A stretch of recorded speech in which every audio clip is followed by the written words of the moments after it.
Hello and welcome back to the Icons of Sin. Me and Chris are back. Chris, how are you doing, buddy? Oh man, yeah, I'm doing good. How about you? I'm doing really good. I'm looking forward to this week's topic. Normally, we've always got notes and all these, we're like, oh, what are my top games of, Star Wars, or, what are my favourite RPGs or anything like that. And this week, I've got no notes at all. It's just a chat, and I'm really looking forward to this chat. Yeah. We'll get to it in a minute, though. What have you been playing lately, Chris? Have you been playing any games lately? Since the last episode? I actually haven't been playing any games. So, I played a bit of Doom Eternal because John came up to visit just before lockdown. Happened again. That's a superb game. Yeah, but apart from that, I haven't actually been playing any games. My console hasn't actually been on. Well, there we go. I have got back into Warhammer instead. It's still technically gaming. It is still gaming. It's still gaming. I love Warhammer. So you've been painting right lately, I've seen. I just got some Chaos Space Marine Havocs. Nice. Spent the majority of yesterday putting them together and doing a bit of painting, but I forgot like the bigger pieces because they're bigger than normal pieces. Yeah. I forgot how fiddly it is, especially with the glue and trying to get when you glue in the arms on, trying to get them to stay up and not droop down. I forgot how much of a pain in the ass that is. It's bringing back all the memories. Yeah, so is that something you've always been into, or is that something you got into recently? Teenage years, I was big into Warhammer. Same. We had loads of the Lord of the Rings stuff when the films were kind of new. Yeah. So my older brother had the Orcs and Sauron and that. Mm-hmm. I had Gondor and Rohirrim. Nice. And then when the Hobbit trilogy came out, I had quite a big Dwarves of Erebor army. Oh, sweet. But since then, that's obviously old, and I've always wanted to get back into it. And then an old friend from Bristol is actually moving up near me, and he's really big into his 40k at the moment. So we got chatting, and I was like, you know what? I've got nothing else to do. I'm going to buy some 40k. So I'm going to build up my Chaos Space Marine army, which is... So this is your first foray into 40k? I had some Space Marines, Necrons and Tau ages ago, but never had anyone to play with. So I'd build them up, paint them, and go, I got no one to play with, so I sold them. But I've got someone to play with now. So. Oh, awesome! That sounds good. Yeah, I like you. I was into Warhammer as a kind of kid teenager. I got I owned Space Hulk, Space Crusade. It's called Space Crusade, wasn't it? I think I can't remember what it was called now. The board game, and then from there, which I just thought was a board game because I think I picked it up at a car boot sale, and used to love that board game. And then I never realised that it was part of a bigger thing. And then obviously, Warhammer 40k and stuff. I used to love painting. I never really played it much as a kid, to be honest. But I liked painting. I just liked making them and painting them, Yeah. I used to like playing because obviously my older brother had the Orc army, and my sister had Goblins of Moria army. Nice. So us three had a a game once. I think it lasted about 2 years. Right. Just because of how many pieces we had, and we were never home at the same time. So we'd do our moves, write them down. So then the next person come in, check, see what I've done, see it checks out, do their move like that. So yeah, it's about one game lasted about 2 years. Wow, like a proper full-on battle. Oh yeah, well I had war, I guess, over 2 years. Probably about 150 Rohirrim riders and about 200 soldiers of Gondor. Jesus. Yep. Along with the Fellowship, and I had the Treebeard, the Ent, and stuff like that. Yeah, it went on a long time. That's awesome, man. So you're going to get back into the tabletop wargaming. Yeah, definitely. Especially now I've got a friend moving up closer here. Well, it's actually going to be moving in 5-minute walk down the road. Do you play any of the Warhammer video games? I haven't actually played them. Oh, there's some great ones, man. They seem pretty cool. They are, yeah. Some of them are great. Yeah, definitely worth checking out. Especially now they've got like Total War Warhammer, which is just awesome. It's basically just the Total War game, but with Warhammer. That's tremendous fun. The real time strategy games are great, and the old Space Hulk game on Commodore 64, good fun. Just thought I'd get back into it. I've only got 5 pieces at the moment that I'm gonna finish painting them probably later on today, and then next payday I'm gonna get another set, and then just gonna keep myself busy. What have you been playing lately? I have still been playing Pillars of Eternity. I'm obsessed with that game. It's been really fun. I've been trying to. For ages, I've just been looking for a new RPG to really sink my teeth into, and a world to kind of get invested in. I play so many games, and so many of them are just kind of like, I'm not really interested in this world, or like, these characters don't really interest me, or the lore doesn't really grab me. So I tend to drop into RPGs these days, and then I quite quickly get bored and kind of just don't bother with them. Whereas with this, like, the lore is so deep, and I really like some of the storytelling elements to the game. They've got almost like a pen and paper D&D aspect to some points, where you get kind of like almost like excerpts from a book come up on screen, and it's like almost as if you were reading from a dungeon master guide, sort of saying, there's some vines hanging down from this wall, and you could potentially try and climb the vines if you've got the kind of skill to do it. Do you want to try? Do your party want to try and do that, or do you want to not risk it, and that kind of stuff. And yeah, it's just a really gripping story. I'm really enjoying it. And apparently the sequel's even better, so that's good news. I've got somewhere to go when I finish this one, so that's nice. But yeah, for the most part, just that, dipped in and out of a bit of Doom 2, as always, in the week. After a stressful day of work, it's fun just to kill some things. But aside from that, that's, pretty much Pillars of Eternity. Next time, I will have played something else, and I will have that to talk about. But for now, more Pillars of Eternity. So, something I'm actually looking forward to is, obviously, I'm a big fan of the Dark Souls series. I had no idea, Chris. Yeah. So you're looking forward to Demon Souls, presumably? Yes, I've never played the Demon Souls, but that's getting remastered for the PlayStation 5, and I am very much looking forward to that. It looks awesome too, that remaster. Gameplay, it looks amazing. I mean, the trailer looked awesome, but now seeing some of the gameplay is like, that looks incredible. Yeah, I'm looking forward to that. Yeah, that's going to be fun. Are you gonna try and get a PS5 as soon as possible, kind of deal? Like when you got the money? It's originally that was the plan, but obviously. Circumstances now. Oh, of course. I just mean like as soon as you can, kind of thing, Yeah, as soon as I can. I think I'm going to try and get a PC first, just because I could do more on that, and I can actually like set up my streams better. We can do some multiplayer. Oh yeah, and we can do some multiplayer. Or more multiplayer, I should say. Yeah, more multiplayer. Yeah, that's going to be good. Good fun. Anyway, so this week, a little different from our normal episodes. Normally, we're always like, we're going to do, RPGs, or we're going to talk about Star Wars. This week, it wasn't actually us that came up with this, was it? It was Chrissy. Yeah, it was Chrissy. And so, what was Chrissy's subject? What was the idea for this week's show? Just to talk about how we got into gaming, what gaming means to us. Yeah. And and why we do it, why we're so avid at doing it. Well, let's start with how. How and when. When was your first kind of exposure to video games? I've probably talked about this before. We briefly touched on it, I think, but it's fun to talk about.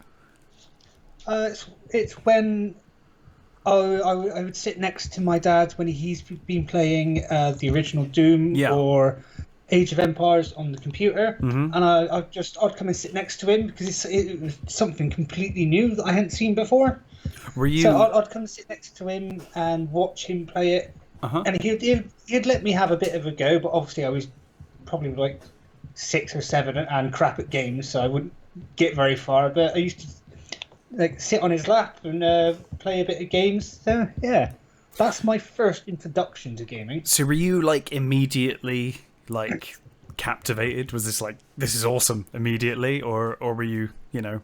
Of course. Yeah. So immediately upon seeing Doom and those kind of games, playing with your dad and Age of Empires, those are good games to get into. To be honest, like if you're, you know, for your introduction. Yeah, it was either Doom or Quake. I can't remember because he always used to laugh because we referred to it as the Scary Castle game. Okay, it sounds more like Quake to me, but it could be either. But Quake definitely has more of the Gothic architecture, kind of weird Cthulhu-y castles and cathedrals. Might have been Quake then, but Yeah. there's something in my mind that wants to say Doom. Maybe that's just because I mean, Doom certainly had its castles and things, for sure. So it could have been either. My mind immediately went to Quake when you said creepy. Yeah, well, obviously this was over 20 years ago, so I have no idea. Yeah, well, it would have been 97, I think. Quake 96, 97, somewhere around there. Yeah, something like that. But yeah, in any case, that's really cool. So then your first console was a PS1? Yes, PlayStation 1. Mm-hmm. That was a very, very exciting Christmas because obviously they were you got it for Christmas. Yeah. Me and my older brother got it as a joint present. Okay. Which was cool, but yeah, there wasn't really too many words. Not very many 2-player games back then. Yes. What we used to do was I think it's Tomb Raider or like Crash Bandicoot. Crash Bandicoot would do it a level each, something like that. Like I do a level, he does a level, stuff like that. So yeah, that was really cool. Christmas getting that. We couldn't wait to go and plug it in. But obviously, we always did Christmas at my grandma's, so we had like another 9 hours before we go. That's always the torture. It's the torture. By the time we got home, we were asleep, so we didn't play it till the day after. That's the torture because you open your presents first thing in the morning, but then you got to go visit the family elsewhere, and you don't get to play any of it. That's awesome, man. That's nice. A nice Christmas. Mine, much the same, actually. I don't remember. I'm sure I probably played some arcade games as a kid. I don't really remember prior. I've certainly played arcade games since, but for me, it was a Christmas, 2 Christmases actually. One Christmas was the Commodore 64, my first computer. And that was an amazing. That was for me life changing. Really, that like, not only was it video games on the Commodore 64, but it was also a computer. It had basic language and stuff, which has kind of informed my career, I guess, now in work, in dealing with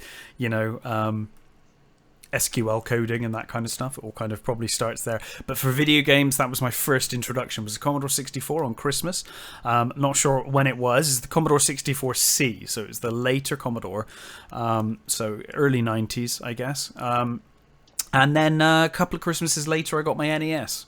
So it was 2 Christmases. Great system. Both Christmases. Yeah, well, of course, the C64 was a computer with games. I mean, I mainly used it for games, but it could do an awful lot more than just games. And then my brother got a Master System, which I now own. And then, a couple of years later, I got the NES, which was my first console, video games console. And NES seems to be the more iconic one, though, doesn't it? Then the Master System, for sure, is certainly more iconic than the Master System. Although the Master System is a tremendous console. In some ways, it's probably more powerful than the NES. In terms of graphics, it certainly edges over the NES. But it was all NES. Certainly. Going to break your heart a little bit. I've actually never heard of the Master System. Oh, okay. So the Master System was the console released over here and in America before the Sega Genesis, or the Mega Drive over here. I remember the Mega Drive. Yeah, I mean everyone knows the Mega Drive. So the Master System was basically their NES. It was the Sega NES, basically.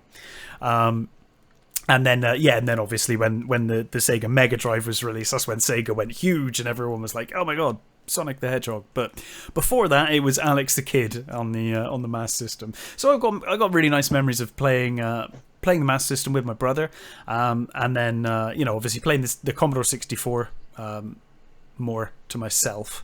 But then the NES obviously starting to get quite a lot of 2-player games there. So good fun with that.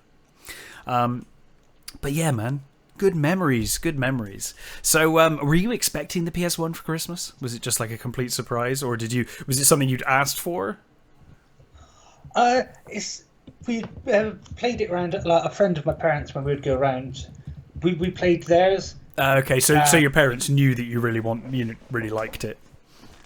Yeah. Well, obviously, I don't think we might have asked for it. I can't actually remember, but. It was still a very, very nice surprise. Yeah. Mine was a complete surprise. The Commodore 64, I don't remember like asking for, but I was like super excited when I got it. The NES I did ask for. I asked for a Nintendo because at that time it was huge. I think when I got the Nintendo, it was around the time of Mario 3. So, like, it was like peak NES. Like, Mario 3 was massive and everything was, kicking off. Yeah, it was. I definitely asked for the Nintendo. That was an amazing Christmas. It's funny how when you go back through your mind, you remember the big Christmases of your childhood. And the Commodore 64 and the NES, particularly the NES, stick out in my mind massively as, like, massive Christmases, One of the, obviously, the PlayStation 1 Christmas sticks out in my mind. But another big one for me. It's not gaming related, but my first bass guitar. That was a big one for me. Oh sure, yeah. I mean, that if you're big into music, then yeah, it's going to be the thing, isn't it? Yeah. Yeah, it's just PlayStation 1, the bass guitar, the big ones that stick out. Oh, and my first laptop, I guess that was quite big. Yeah. Oh, my first PC was massive. That came after the NES though. But yeah, my first PC was huge as well. That was a life changer.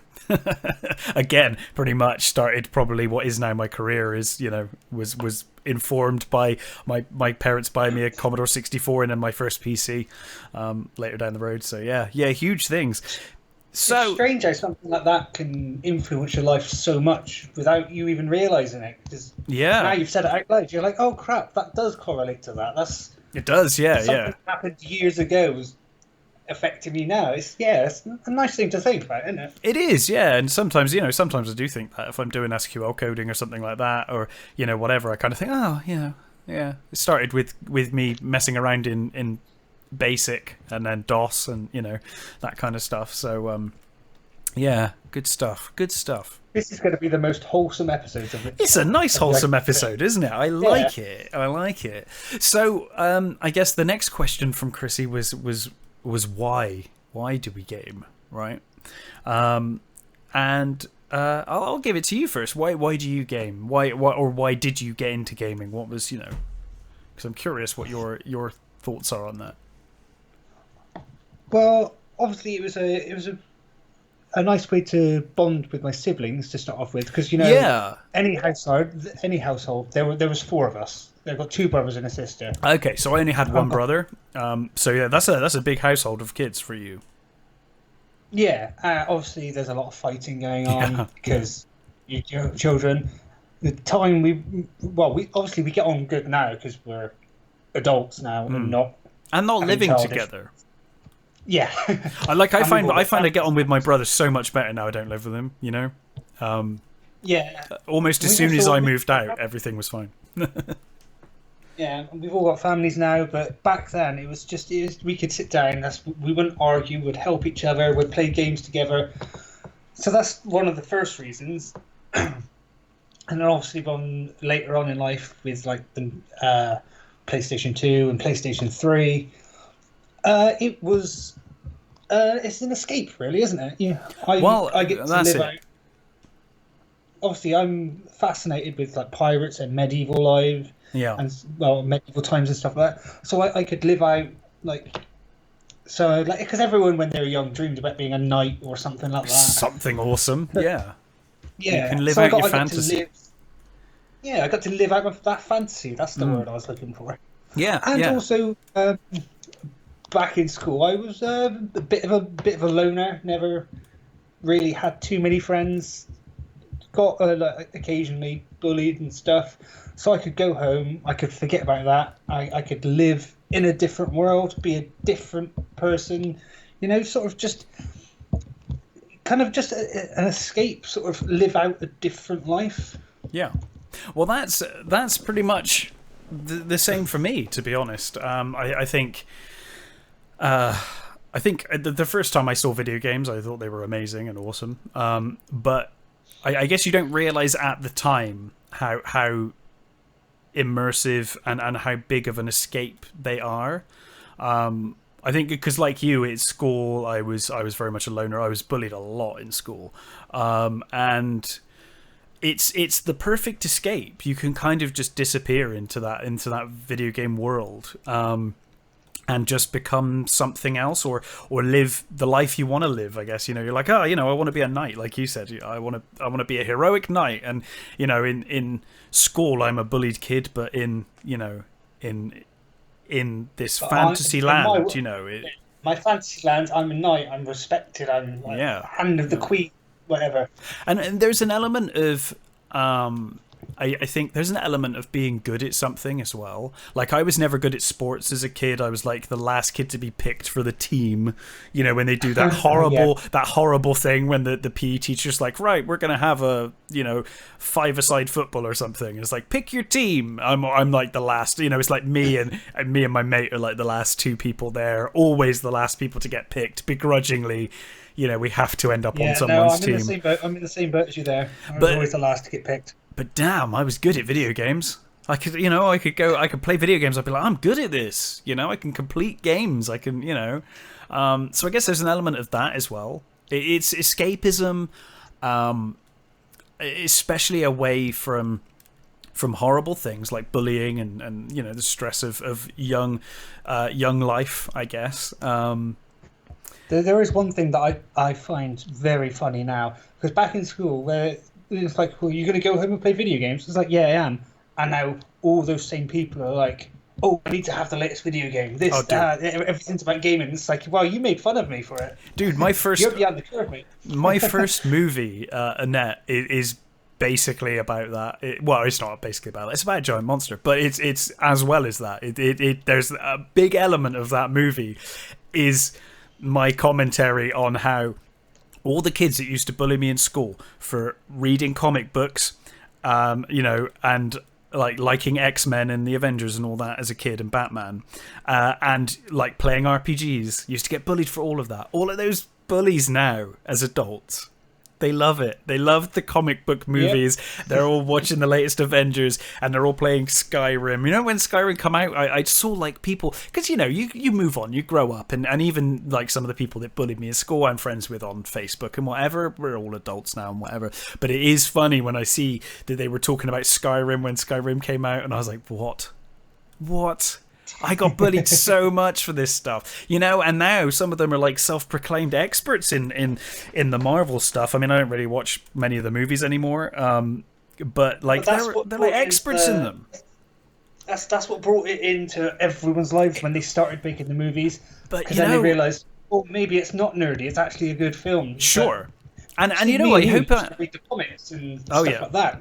I used to read the comics and playing video games was another one. It was a kid thing. It was a kid thing to do. Nowadays, obviously, and rightly so, you can make a living off it. You can make a living off of it, but also video games are recognised as art form now. You've got some games that are really thought-provoking and deep and emotional, which obviously wasn't really the case when I was playing, Miss Pac-Man, but it's still you can play competitively. It is like a recognized sport now. It's a recognized art form in some ways. But it is funny how what we used as an escape back then from bullies are now using and playing, like grown up people that have grown up, and it kind of fills me with hope that maybe and it's probably not the case. It's probably still just as much of a shit show as when I was at school. But, I like to think that now kids that like kids that like Doctor Who can just go into school and just be like, I like Doctor Who. I got Doctor Who pencil case. They don't have to worry about being bullied for liking Star Trek, because it's big now. It's a popular thing. It's fine. So everything's become way more accepting now, which I really like. I think that's a good thing. Yeah, well, the only way's forward, isn't it? So. Absolutely, and I think it's great. But yeah, for me, and I guess for you as well, it was very similar stories. Bullied in school, wanting an escape, and for me, I went two paths. Obviously, the two podcasts I do, and the biggest things in my life hobby wise is obviously filmmaking and video games. And so for me, it was movies. Was a great form of escape, and I watched so many movies. I've watched so many movies because of that. It's an escape for me. And even today, when I'm stressed, I will watch a film. But the caveat to that is that as great an escape as movies are, I find video games so much more of an escape and so much more immersive, and I can just disappear into a world. Especially if it's a big RPG, I can just exist in that, Can I just quickly add something before we get onto that? Of course. I know what we were saying about all when now the bullies are into it and it's cool. I am by no way means saying that they shouldn't, because they were it's great. Bullies. Yeah, no, I just wanted to clarify that thing to the listeners. That we're sure. Not condemning anyone. We're not telling anyone they shouldn't because they were mean. Oh, no, not at all. I think it's great that they do. No. And I kind of hope, in my mind, that they think back and think, oh, God, I used to bully that kid for that, and it's actually really cool. I kind of feel vindicated. I'm like, yeah, I was right. It was cool. It was cool this whole time. I just wanted to... We kind of glossed over, but No, you're right. Yeah. Make that clear, yeah. No, that's cool. Yeah, absolutely. I think it's great. And like I said, I'm friends with people that bullied me in school now. It doesn't, it's in the distant I gave some past. of my old bullies advice on YouTube channels. Yeah, well, there you go. People grow up, and kids. People that were, people that were bullies when they were people that were bullies when they were 12 or 16 even, they're different people now. I'm a different person to the person I was when I was that age. I just still play the same games. But yeah, man, it's it's so much more immersive to play a video game and just exist in those worlds. And I think for me, it really... particularly the era of games that I was into, like with the Ultima series and things like that. I think those older games like Wasteland and the old RPGs, you had to put so much more imagination into those games. You had to imagine and fill the gaps in that the game couldn't achieve graphically. You've got the old tile graphics and things like that, and it really kind of helped build your imagination, and your creativity, because you're not, like nowadays, if I boot up an RPG, I can go into this incredibly detailed world. I'll open Witcher 3, and I'm like, there's the world, and that's how everything looks and whatever. But back when it was tile graphics or it was icons and stuff, you were like, okay, that's my character there, that's the avatar, but I have to kind of imagine how he looks. It's all in my imagination. That's the placeholder for him, but I imagine what he looks like, and I imagine what this town looks like. It's like an icon of a town that I've just walked into, but I imagine it as this big, sprawling city. This is why games will always be more immersive than movies, because in movies you're watching a pre-written narrative. Mm-hmm. Playing a game, you're creating your own narrative as it progresses. Absolutely. And that's why it's always more immersive, because you'll get more out of a game the more you put into it, and especially if you've got a good imagination, you can. It's endless. You can do everything. Like a movie, yeah. I absolutely love movies. I do. Probably not as much as you do, but I absolutely love movies. But yeah, that's a written narrative. The story's got to progress in this way for the film to be the film it is. Usually. But the game... if they've done their job right. Yeah. Yeah. But in games, it's you're constantly changing the narrative of the game with the actions you do. Yeah. So you get out of the game what you put into it. Which is funny because obviously we're talking about very specific games there when we say that. I mean, I guess you know they are immersive anyway. Like Super Mario Brothers was really immersive in that kind of in that almost sport. Like I want to get better and improve and get through these levels. I want to see what other levels are out there. But when we're talking immersion, you're kind of pushing towards that kind of open world Fallout, RPG, Skyrim, yeah. yes, Elder Scrolls Online, Which I guess stuff like that. And I guess that brings me on to the other question that Chrissy had was what kind of games really captivated you and caught your eye and attention and kind of got you obsessed with games. And for me, one of the biggest ones for me, well, I would say the two biggest for me of games. I play all kinds of games, and I will, you know, anything, and I jump between games. But in terms of games that I spend a lot of time on, primarily it will be RPGs and simulations, particularly combat sims. But games where I can be immersed, you know.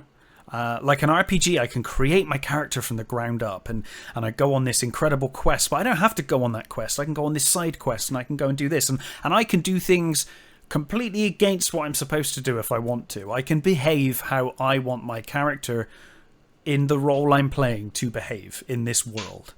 And then equally with simulations, like combat sims, like TIE Fighter, I think I talked about last week during the Star Wars thing. I said X-Wing and TIE Fighter, you know, Mech Warrior, and flight sims as well. All of that stuff where it's very immersive in, even if it's not graphically as like it is now, like you can do VR and it feels like you're there. But even before that, back in the 90s, we play X-Wing or something, it's really immersive. You've got all the different controls. It's really in depth as to what you do, how you control, you know, you control your shield, you control your engines, and you have to repair certain things and keep things going.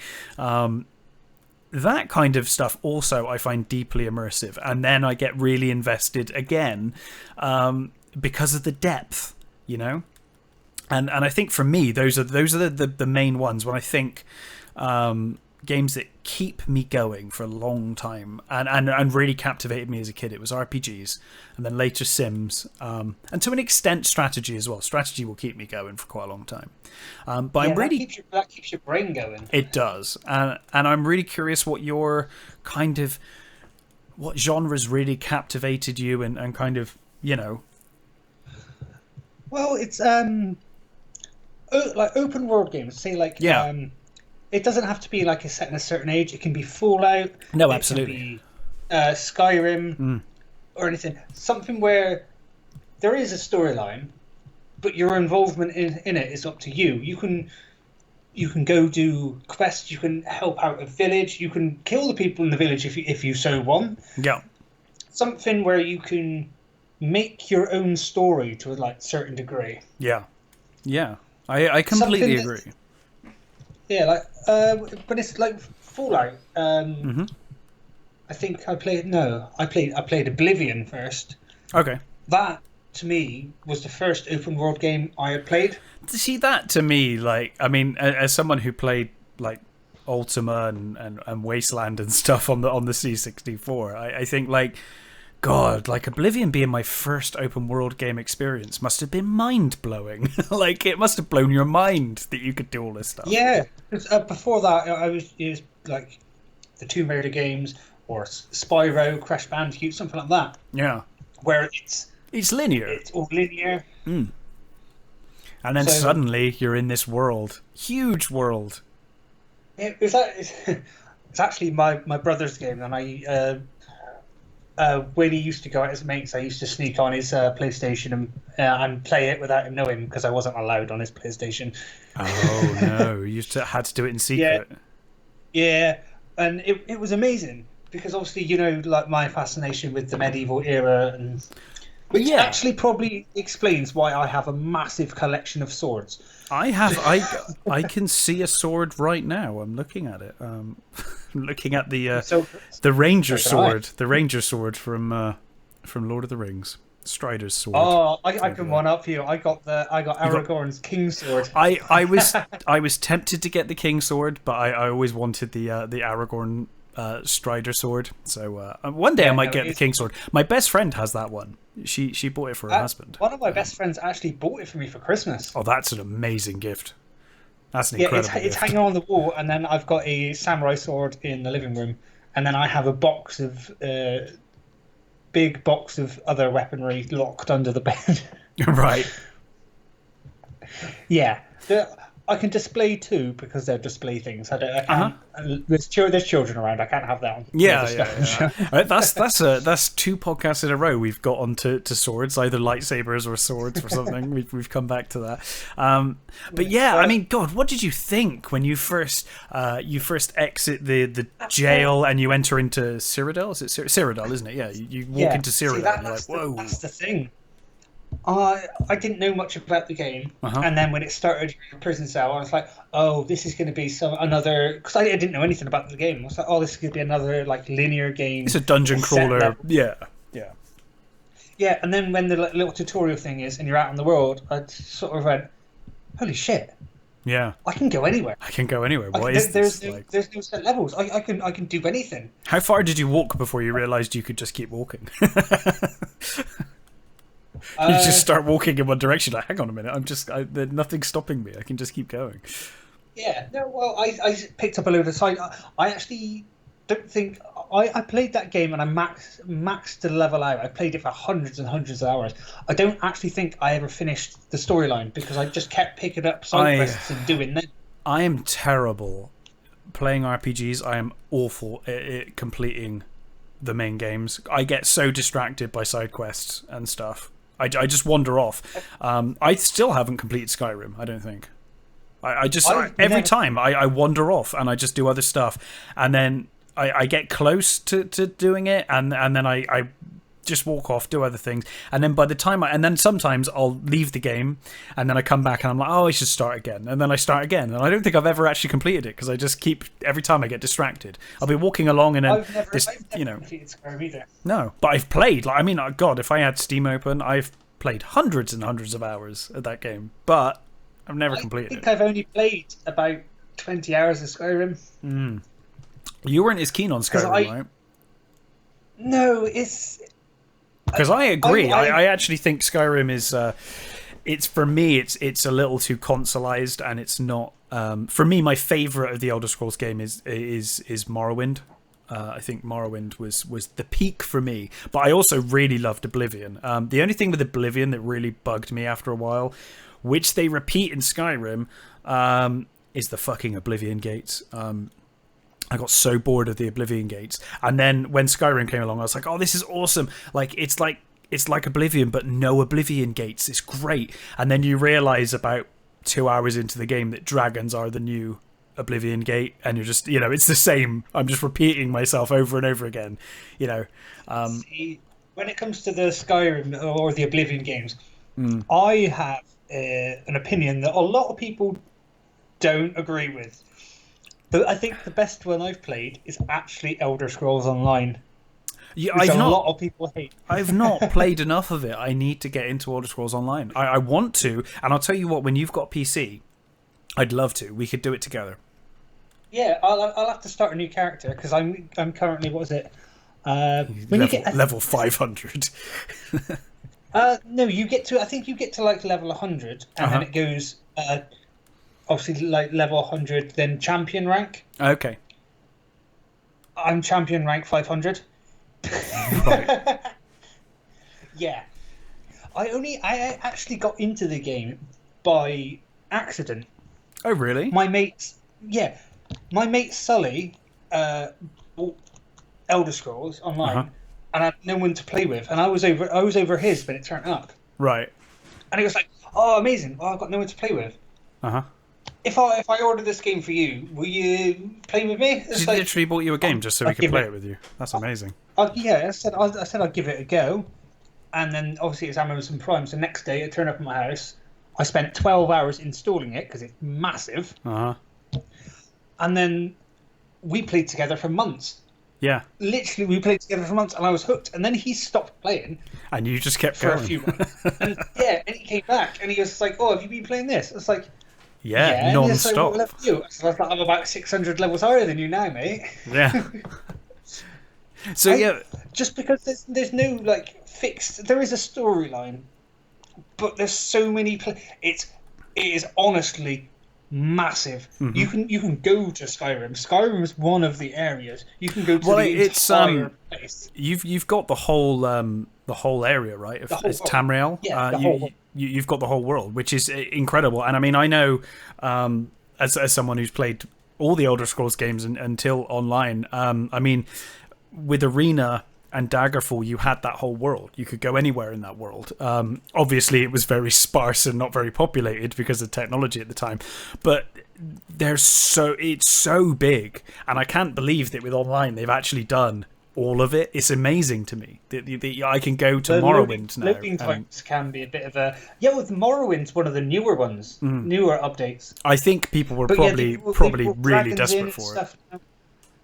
Yeah, I need to get the updates and actually reinstall it, because I currently have 2 external hard drives completely full and my PlayStation hard drive completely full, and I need to delete probably about 15 games to put Elder Scrolls Online back on my hard drive. Right, it's that big. I wonder how big the install is. I wasn't joking. It took 12 hours to install.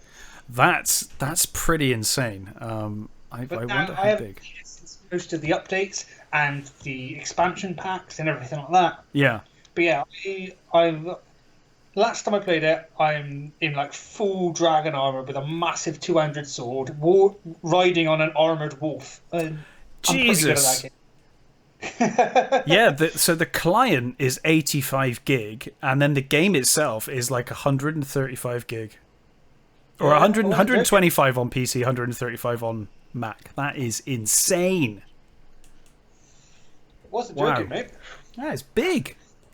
So that was a nice tangent we went off on there. I liked that. That was fun. So yeah, open world games for you are like the best form of game, you think? It's a bit. I do love them, and we're going back to Dark Souls now, of course. Of course. The Dark Souls series, I originally never got into it. They're somewhat open world. I mean, you can go whatever way you want. Yeah. You know. But they are some of them are kind of like Dark Souls 3 is kind of, you can go wherever you want, but you need to go this way first. Yeah. You're going to die. But I never got into it on PS3 because my sister bought it. I played it, couldn't get past the first boss. I was like, oh, well, this isn't fun. And then when it came out on the remaster for PlayStation 4, I was like, everyone's saying it's good. Obviously, this is back when I was in a band and the bandmates were playing it and talking about it constantly. So I was like, right, I'll give it a go. Yeah. And never look back. It's amazing. Dark Souls is like my whole thing. I guess I shouldn't say open world, but it's non-linear, is what I should say. The first one and second one aren't that much. Third one's kind of linear-ish. Right. Okay. It's open world to a degree, but there's a clear path that you need to do things in. Yeah. That's good stuff, man. Obviously, Souls-like games, something that challenges me. Mm-hmm. Or, like, Age of Empires, like top-down strategy. Yeah, strategy games will keep me occupied forever. Especially the big grand strategy games I will just play for God. I mean, Stellaris, Stellaris will take the rest of my life to complete. I think, you just set like a massive galaxy and just like, oh my God, I'm in control of an entire race and just go forever. Age of Empires, I sunk a lot of time into, like you, back in the day. Age of Empires, spent so much time on that. It's pick a random civilization. The campaigns are so good, and they're actually very historically accurate. Some of them. They're pretty good, aren't they? I thought that. I thought they'd be like nonsense, but they're actually pretty good. They are actually pretty accurate. Oh, they're very good. Yeah. And again, that's another thing that people don't think about. Some games, I learned a lot from video games. I genuinely learned a lot. Especially when it comes to the historic stuff. I almost actually skipped over a game that I love for obvious reasons. Assassin's Creed, Oh, okay. specifically Black Flag.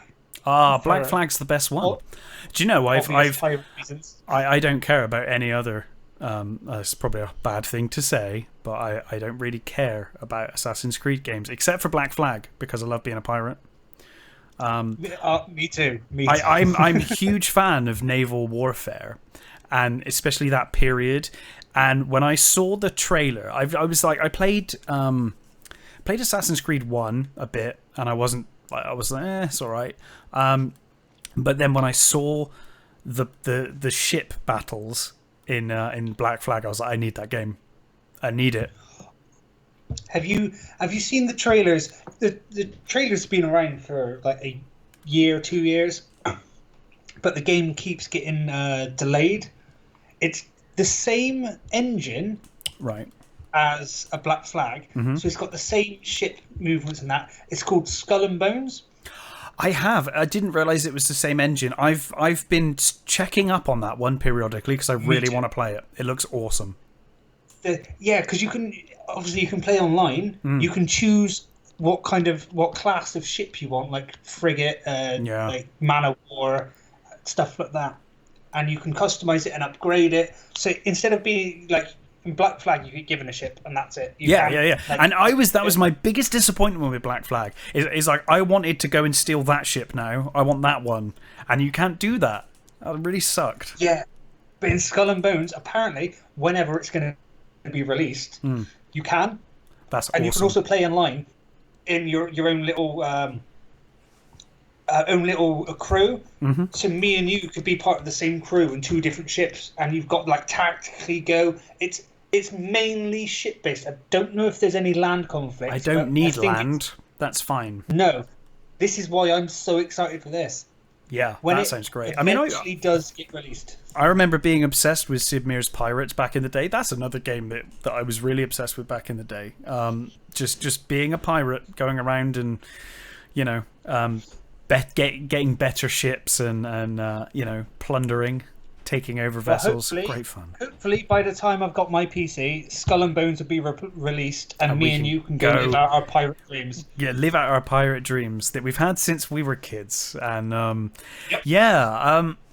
this has been fun, man. This has been a nice kind of. I guess we went off on a tangent with Oblivion and whatnot, but it's a good tangent and it's good fun and it's nice to kind of talk about why we get into games. This one's more of a chat. More of just a chat. Yeah, it's a game chat, and I think we should do these every now and again. To be honest, rather than like being focused on like we're just going to talk about the Command and Conquer series. We're like, no, we're just going to talk about our fun memories of gaming, and maybe we should do that soon. Christmas is coming up. We should talk about Christmas. Maybe talk about our like favorite Christmases in video games and stuff, and something like that. But we could do. But I think like every few months we should do a when we've played different games and bought different games, we should do just a chat about what we're looking forward to. Yeah, what we've been doing, or just to like say if we've been streaming, talk about that. Just talk about what we've been doing in gaming. But obviously, every few months, so we've actually done something. Yeah, absolutely, yeah. But it's been fun. It's been fun just talking about this. It's something you don't really think about. And when Chrissy said it, I was like, that's a really good idea. Just why do we play games and how did we get into it? It's something we've never really talked about on this show. Like how did we get into it? When we finished the last podcast, she was like, have you got a topic? No. She's like, how about this? And I messaged you straight away going, this? Yeah. It's a really good idea. It's a good thing, yeah. Yeah, it's really good. It's been quite wholesome as well. Brought up some nice memories. It has. If anyone was to, I guess it's difficult. They're not going to really be able to because they're older, presumably. If they're listening to this, I'd imagine they're older now, and they're not going to have the same experience. But if anyone would like to go back and play a few games that kind of sucked you in as a young kid, what games would you say to them? This is what got me started in games. If you had to pick a couple, I know that's a very difficult thing. The original Crash Bandicoot, right? Original Crash Bandicoot, the first Spyro, and Tomb Raider. Cool, man. That's a nice mix. I like it. I would say They were the first three games I had. yeah. Okay.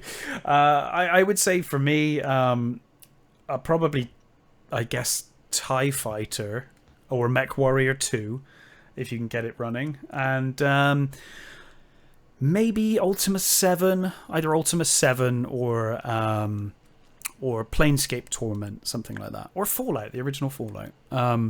Yeah, just those RPGs and Sims that immersed me so much as a kid, and yeah, or not as a kid, I guess at that point, older than a kid, but you know, that kind of thing. Those are the kind of games that that got me into games and got me obsessed with games. It's that immersion. It's the immersion is what it's all about, and I think these days it's even better, isn't it? I mean, it's even more immersive than ever now. Games are so immersive now. You can get these amazing open worlds. You like your flight sims, right? I do, yeah. I do enjoy a flight sim or two. It's not quite a flight sim. It's Ace Combat 7. So I like the Ace.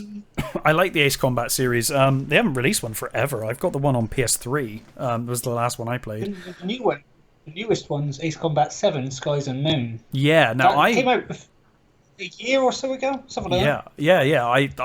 I've come close to buying that a few times. Apparently, you can make it a bit more like a sim. If you up the you can turn the controls to like expert or something, and then it becomes a bit more like a sim. But yeah, I think it's like somewhere between a sim and an arcade. It's kind of somewhere in between. So I haven't played an Ace Combat game since the PS1. Oh, okay. And I actually did order it, but I had to cancel the order because of like adult financial responsibility. Sure, yeah. Because I needed the money for something else. Oh, this happens. So I was so disappointed. Because it'll come down in price, man. Get it when it's cheaper. Yeah, I know. But I've been watching like sales and stuff. No, just some videos on like fighter jets and planes and stuff, because it's interesting, and fighter jets, they're always going to be cool as well. Of course they are. I mean, fighter jets are awesome, right? Yeah, no one's going to argue that. I was watching loads of videos about fighter jets and what's the fastest and how fast can they go and what weaponry and stuff they have. And then I saw Ace Combat 7 on sale. It was down from like 50 quid to 20, and I ordered it. And then I realised, no, I need gas and electric, so I had to cancel the order. A bit more important. Yeah, fair enough. It'll come down in sale again. And I'll tell you what, though, it does graphically. It looks incredible. It looks amazing. Seen some of that footage, and I was like, wow, that looks really good. I was even looking at the joysticks and the. Well, I've got one. I've got a HOTAS. I was looking at all that too. Yeah. I've got a HOTAS here. It's an old one, but it still works, and I use that for all of those flight sims and stuff. Again, that is another level of immersion. It adds to the immersion. It makes you feel like you're actually, I mean, even back in the day, I used to do with the old joysticks on the Commodore 64 and stuff. You were playing a flight sim then. It felt more like you were doing it, because you had the actual flight stick and stuff. That definitely helps, that immersion. And I guess it would be the same, not that I'm really interested in racing games, but I guess it's the same with racing games. When you get the steering wheel and stuff, it adds to the immersion. Yeah, I had the only real... I don't like the super realistic racing games. I like Need for Speed. Yeah, okay, yeah. And back on PS2, like the best Need for Speed ever was the PS2 version of Most Wanted. That was the top one for you. Yeah, I remember I had the steering wheel. I had the pedals for that, God. and I was good. I had Need for Speed 2. I played to death on the PC. And then after that, I've played them here and there. But I couldn't tell you which one's the best. But it definitely probably helps to have the steering wheel and everything to make you feel like, oh, this is, I'm actually doing this. I got the new one, Need for Speed Heat, and I was like, oh, they got police chases back in this. You can get your bounty up, because that's what I used to love doing on Need for Speed Most Wanted. Yeah. Getting the biggest bounty you can. But they've added, I know it's more realistic, but they've added in car damage, so you can't consistently just ram into police cars. And the police on Need for Speed Heat are so hard to get away from.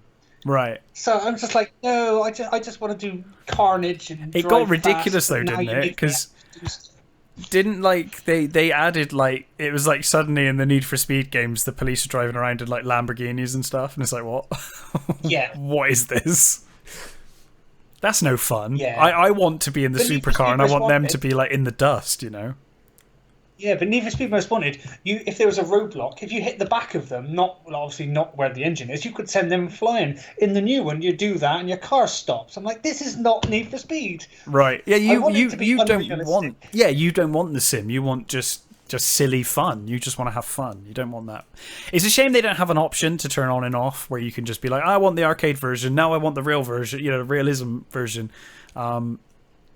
Because if I wanted a proper driving sim, I'd get Forza or something like that. But yeah, no, I mean, bought Need for Speed because you're supposed to be unrealistic and silly. Yeah. It was always silly for me. Need for Speed 2 was great for silly fun.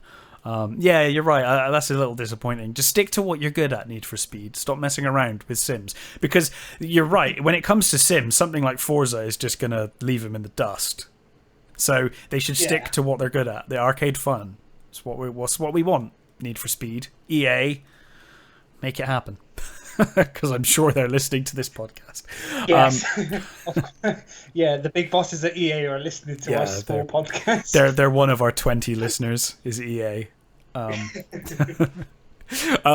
yeah, oh man, we've almost hit 200 likes on our page now, though. I know it's going well, man, and I really get a kick out of people enjoying listening to us talk about video games. It's really fun. I thoroughly enjoy doing this podcast. I wouldn't care if no one listened, to be honest. I really enjoy doing it. But the fact that we do get listeners, you know, we get a few on YouTube, and then we get quite a few, you know, on the other platforms. Elsewhere, you know, like Amazon Music and all, you know, Spotify and that we get listens. So it's good fun. I really like it. We're out there now. We're on YouTube, Podbean, Spotify, iTunes, Amazon Music, Pocket Casts, and maybe other places as well. I can't remember. It's quite useful actually. Podbean are really good. I can just like tell it to go to places and it does it for me, so I don't need to look. It just goes. iTunes tends to be the latest, by the way. iTunes tends to be the latest. When I say we're live now, it usually means we'll be live on iTunes within a day. Everywhere else is like we're live within 10 minutes, 15 minutes of me saying we're live. But iTunes just takes ages. I don't know why. But we get there in the end. It's Apple. Yeah, it's just Apple. But yeah, as you said, even if we don't like get that many listeners, I enjoy doing this too. I just enjoy the chat. It's good to have a chat. Like when I'm recording, I'm normally chatting to myself, or if I'm streaming, I'll be talking to chat. But that's got a specific narrative to it. When we do this, most of the time we've got a topic, but it's still like real time, someone else's opinion on stuff, and we never stay like strict to the topic. Like today we were talking about one thing and then we just went off and started talking about Oblivion and you know, whatever else interests us, because that's just, you know, it's a chat between two friends about games. That's what this is about, and it's positive. It's a positive podcast about gaming, and I love it. But yeah, so I guess that's pretty much it for this week. It was more of a chat and just about how we got into games and the kind of games we play and why we play them. And I hope everyone enjoyed it. I guess we'll probably be back with a more traditional episode in 2 weeks' time. Not sure what it's going to be about, unless you've got any ideas right now, Chris. Any thoughts? Not off the top of my head, no. One will appear, an idea will happen. Unless, of course, people want to suggest. If people ever want to suggest, we used to do polls back in the day, which we could start again if people want. But if not, just let us know what you want to do, what you want to talk about. We could put up a post on the page and ask people what they'd be interested in hearing us talk about. Should we do that? We could just put it out and see what people want. Maybe we'll do that. We'll make a post and see what people want to listen to, and we'll talk about it in 2 weeks' time. But until then, thank you everybody. Thanks for listening, and we'll be back in a fortnight. And until then, take care. Cheers, guys. Bye.